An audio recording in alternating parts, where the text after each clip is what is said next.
The Commander pre-constructed deck, Reap the Tide, is pretty good right out of the box, but I think that there are 10 cards for under $20 that we could swap out and have this deck performing at a more competitive level. Let's go over those cards and the next few cards that you might want to look at acquiring, and the video starts right now.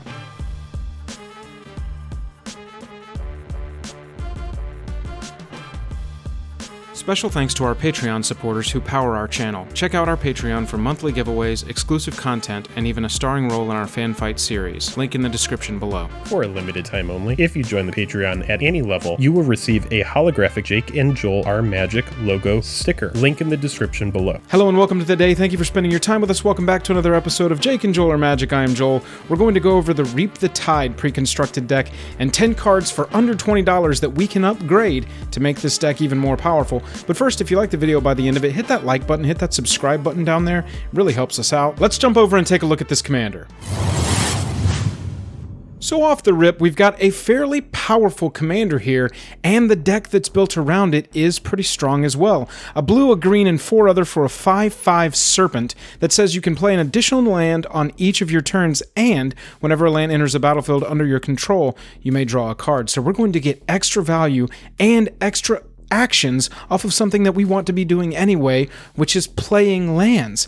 This deck has sort of a Leviathan, octopus, giant sea creature theme to it right out of the box, and we want to lean into that with our upgrades. It also has some good interaction, a couple of nice removal spells, some good counter spells, and so we're going to try and enhance that package a little bit more. And like I said, Krakens, Leviathans, octopuses, and serpents, this is what we want to lean our creatures into so that we can really take advantage of spells like Whelming Wave and overwhelm our opponents. Let's look at the upgrades. So the first card that I would take out is Verdant Sun's Avatar. It's a 7-cost 5/5 dinosaur avatar. When it or another creature enters a battlefield under your control, you gain life equal to that creature's toughness. That's pretty good. I will say this card is decent. The creature type, it's not very relevant to us, so I would advise that we swap this card into Arixmathes Slumbering Isle. A blue, a green, and 2 other for a 12/12 Kraken, so we've got a relevant creature type. Arixmathes enters the battlefield tapped with 5 slumber counters on it. As long as it has a slumber counter on it, it's a land, so it slowly becomes a creature. It slowly wakes up, and whenever you cast a spell, you may remove a slumber counter from Arixmathes. It does tap for 2 mana, so you are getting some value out of it as you're waiting on the giant Kraken to wake up. This card is only $2 and has a lot going for it. It's going to help us mana ramp into our big creatures, and it's got a relevant creature type for some of our other synergies. I would say Verdant Sun's Avatar becoming Arixmathes for $2 is a great first upgrade to make. We've also in this deck right out of the box got a card called Retreat to Kazandu, 1 green, 2 other enchantment. Whenever a land enters the battlefield under your control, choose 1. Either put a +1/+1 counter on target creature or you gain 2 life. I do like that this has this sort of landfall sub-theme to the deck, but it's not emphasized heavily enough in my opinion, and so we can kind of start to cut some of the cards because it is just a sub-theme after all. I know we can play additional lands, but Retreat to Kazandu, as far as landfall cards go, doesn't give you a ton of impact. Just +1/+1 or just 2 life isn't really what we want in a commander game. So for that, let's swap out Kiora Behemoth Beckoner. This card is only $1, probably less. It's a green or a blue and 2 for a 7 loyalty walker. Passively, it says whenever a creature with power 4 or greater enters the battlefield under your control, draw a card. This is fantastic. All of our creatures, or what we're going to aim to have, is a bunch of creatures that are Leviathans, Krakens, etc. So we're going to have very giant creatures. A creature-based deck a lot of times runs into a problem where it runs out of momentum, and cards like Kiora are going to keep that from happening. You're going to be able to draw a card whenever you're playing one of your giant creatures to replace it in your hand. It's also got -1 to untap target permanent. That's going to let us double tap something that we're tapping for mana, add some extra mana, attack with a giant creature that they don't want to block, then untap it so they don't want to attack us. There's a couple of versatile ways that you can use that. Kiora's only $1. You can pick it up for $1. A removal spell that I saw in this deck was Peel from Reality. 1 blue, 1 other. Return target creature you control and target creature you don't control to their owner's hands. This has got some good versatility because you're bouncing one of their things to keep them from attacking, perhaps.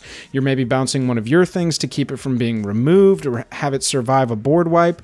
but I think that we should run Reality Shift. It's a $1 card, a blue and 1 to exile target creature its controller manifests the top card of their library. Now, before we get into manifest, this is instant speed, exile a creature. Any creature that's on the battlefield that's a problem for you is just going to be gone instead of returned to their hand. So I like that return a little bit better. For 2 mana, we can eliminate a threat rather than just put it off, even though we do have the ability with Peel from Reality to save something of our own. We'll forego that so that we can eliminate a threat. Manifest is an ability where a player puts the top card of their library onto the battlefield face down as a 2/2 creature. If it's a creature card, it can be turned face up anytime for its mana cost. So there is a chance, there's a dice roll that they get a creature face down on the battlefield, but if that's anything else, it's just a 2/2, and honestly, if we're exiling a creature, we don't really care if they get a 2/2 in return because we were exiling something that was a problem, so a 2/2 is not going to be a problem for us. We see the similar issue here with Into the Royal. 2 mana with a kicker of 2, return target non-land permanent to its owner's hand. If the spell was kicked, draw a card, so it replaces itself if you pay 4 mana for it.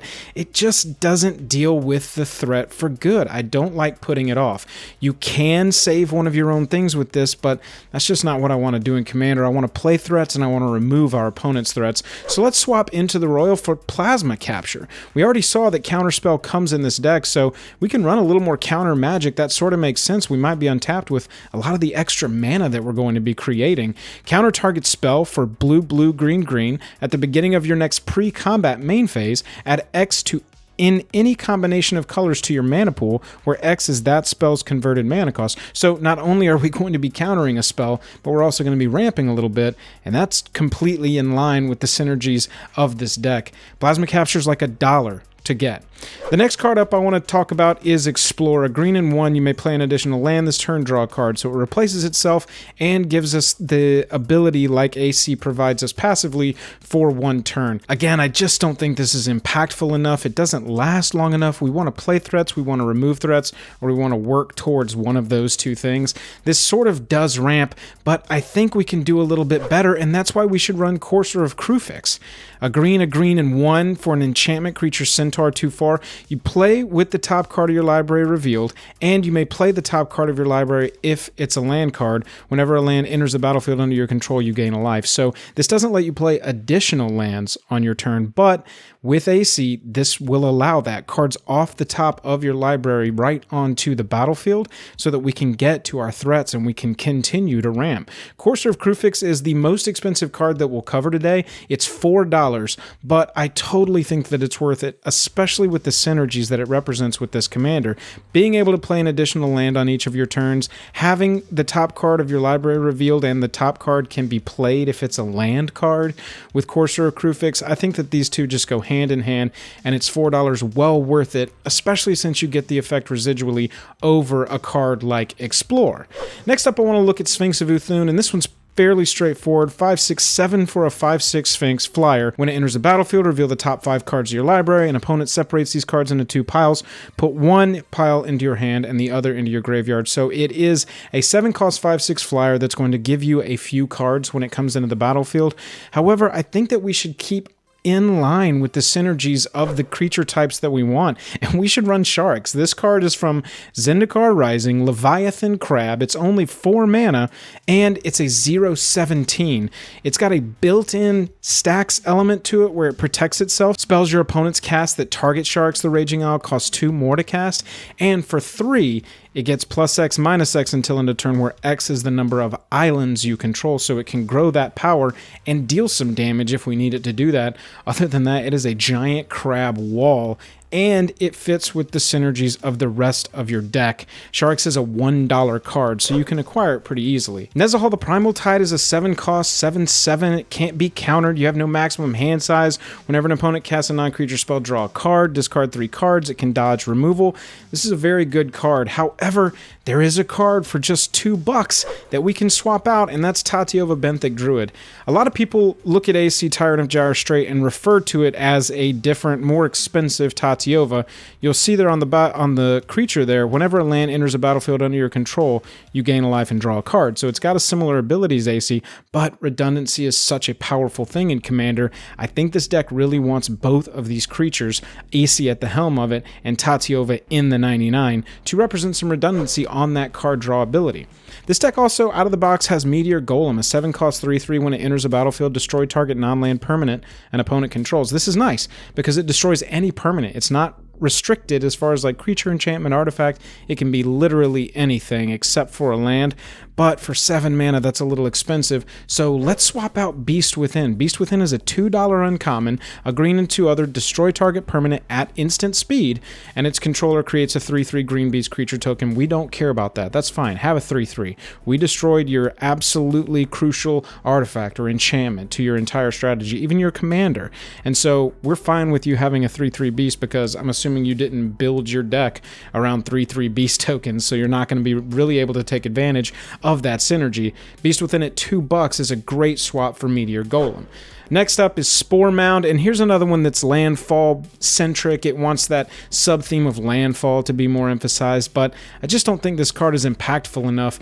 2 green, 3 other for a 3/3 fungus whenever land enters a battlefield under your control. Create a 1/1 green sapling creature token. That's fine, but I think we could do a little bit better, and that's by leaning into a creature that has the keywords of creature types on it that we're trying to pursue. 6-cost 6/6 Serpent of Yawning Depths. It's a serpent, and it says on the Krakens, Leviathans, Octopuses, and Serpents you control can't be blocked, except by Krakens, Leviathans, Octopuses, and Serpents. This is going to allow us a win condition. This is all of our creatures swinging through, and you see all of them are gigantic, so they're not going to be able to be blocked. We're going to be able to drop this, hopefully have an entire battlefield full of Serpents and Krakens and Leviathans and Octopuses and just swing through at all of our opponents and win the game right then and there. Serpent is a $2 card and is an excellent swap for Spore Mound. Lastly, I want to talk about Harmonize. Harmonize is great value. 4 mana for draw 3 cards, straight up, can't be beat, pretty solid. But Aesi, whenever a land enters a battlefield under your control, we're going to be drawing cards. So I really don't think this deck has a ton of problem or issue with keeping your hand full. We're doing it across cards like Kiora. We want cards like Harmonize in there, but I think that we could swap it out for one like Garricks Uprising, 1 green, 2 other enchantment. When it enters the battlefield, if you control a creature with power 4 or greater, recognize that from Kiora, draw a card. Creatures you control have trample passively, and whenever a creature with power 4 or greater enters a battlefield under your control, draw a card. So if we already have a creature on the battlefield, we're getting a card right out of the gate. If we play another one after this, we're getting more cards into our hand, and it's passively giving all of our creatures trample. I think this represents a little bit more residual value, a little bit more stickiness as far as it's an enchantment versus just a spell like Harmonize. Garricks Uprising is a $2 card, and I think would make an excellent upgrade on Harmonize. Across those 10 cards, there's $18 worth of value there, and I think if you invest in those cards, you'll be able to put those into the deck, taking out the ones that I recommended, and have yourself a more competitive deck right out of the box. For future upgrades of the deck, I'd recommend you take a look at Nadir Kraken, blue 1 for a 2/3. Whenever you draw a card, which we'll be doing a lot in this deck, you can pay 1, and if you do, put a +1/+1 counter on it and create a 1/1 creature token. That's only about a $1 or $2 card, so that's a pretty quick upgrade that you could make and have some Kraken that are at that lower CMC so that you'll get your synergistic creatures out onto the battlefield sooner. I also think that you should look at Storm Surge Kraken. This is a $5 card. Blue 3 for a 5/5 with hexproof, so it can't be targeted by your opponents. And it has Lieutenant that says as long as you control your commander, it gets +2/+2 and has whenever it becomes blocked, you can draw 2 cards. So we're continuing that synergy. Not only is it a Kraken, but it gets bigger, it becomes a 7/7 if Aesi's on the battlefield. And if they do decide to block it, your opponents, when you attack, you get to draw 2 cards immediately when it becomes blocked. unlocked. I also think you should look at Breaching Leviathan. This one's a little more expensive CMC-wise, but it is still only a $5 card. Blue 7 for a 9/9. And when it enters the battlefield, if you cast it from your hand, tap all non-blue creatures. Those creatures don't untap during their controller's next untap steps. This is one for me, like Serpent of Yawning, that if you drop it at the right time, you can tap down your opponent's boards and swing through for a victory. That's how I would upgrade Reap the Tide. Let's close the book. Thank you so much for watching. I really appreciate it. Let me know if you're building Reap the Tide or if you've got the deck right out of the box and you're looking to upgrade it and make it a little bit better. I'd love to discuss more about the cuts that you're making and the additions that you might be making in the comments below. Other than that, hit that like button, hit that subscribe button. It really helps us out more than you can know. And if you want to support us further, we have a Patreon. Link is down in the description below. I'm tapped out, and I'll catch you later.